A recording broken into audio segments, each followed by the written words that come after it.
You can't play a child-murdering clown and expect to walk away unscathed. When you get into the mindset of an evil ancient entity, you might wind up in some pretty dark places, like Bill Skarsgård has. Here's why the Swedish star has never quite been the same since It. Pennywise is, without a doubt, Skarsgård's most famous role to date, and for a good reason. The actor's portrayal of a killer clown has received near-universal praise among critics and filmgoers. One of the key reasons for all of the praise is the physicality of the role. Regarding his part, the actor told the New York Times, "Everything I did took 100% of my energy. It was by far the most exhausting character I've ever done, physically and mentally." In the Blu-ray special feature Pennywise Lives, Skarsgård spoke about the physical considerations of playing Pennywise, saying he often passed on using stunt doubles. Pennywise's physicality must be Pennywise's physicality, and I wanted to bring my movement and physicality in as much as I could. Except for physically dangerous scenes, Skarsgård insisted on always playing Pennywise himself, a decision that frequently left him utterly exhausted on set. How does one begin to portray an inhuman shapeshifter that literally feeds off of the fear of other beings?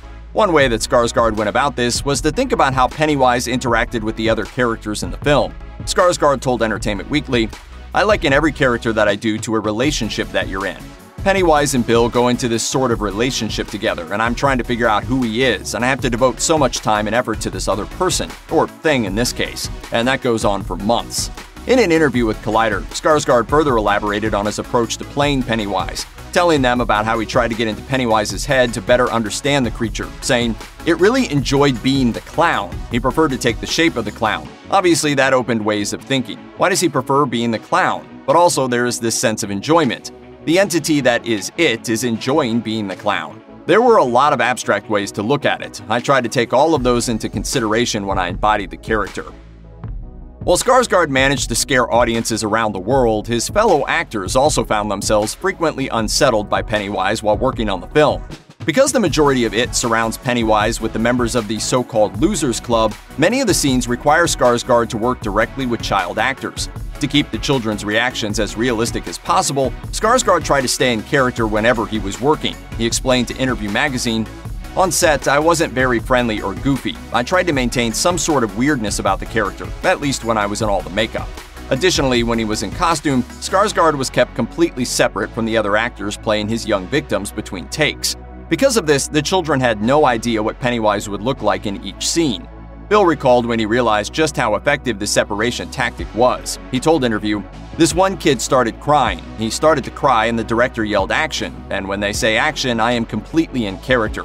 So some of these kids got terrified and started to cry in the middle of the take, and then I realized, holy shit, what am I doing? What is this? This is horrible." When preparing to play in It, Bill Skarsgård saw his connection to Pennywise as a toxic relationship, although one that had some good moments. As he explained to Entertainment Weekly, "It's just like being in a very destructive relationship. All of your friends go, 'You need to dump this piece of shit. He or she is destroying your life.' And then once you're out of it, you see, I was so miserable.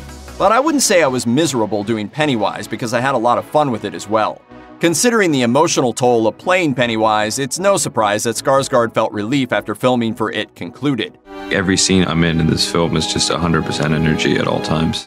He told EW that after finishing up the first movie, he went back to his childhood home in Sweden.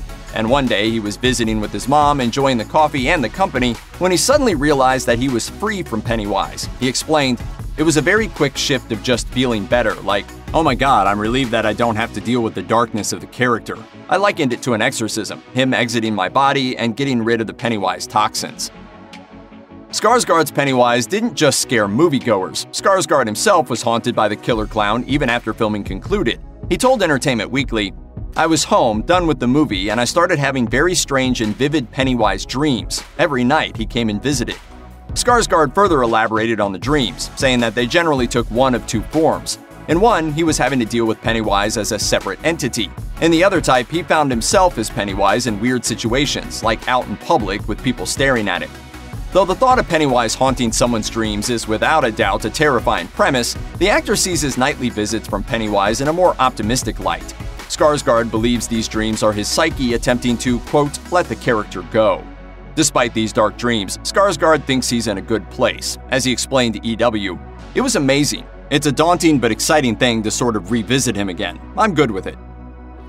Despite the trouble Bill Skarsgård went through after playing Pennywise the first time around, it was inevitable that he'd have to step back into his clown shoes for the sequel.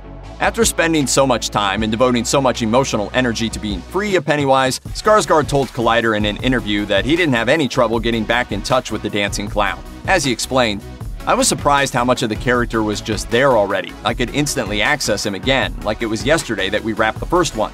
It was just all there. So the work and preparation and figuring out the character is almost intuitive, which is pretty cool."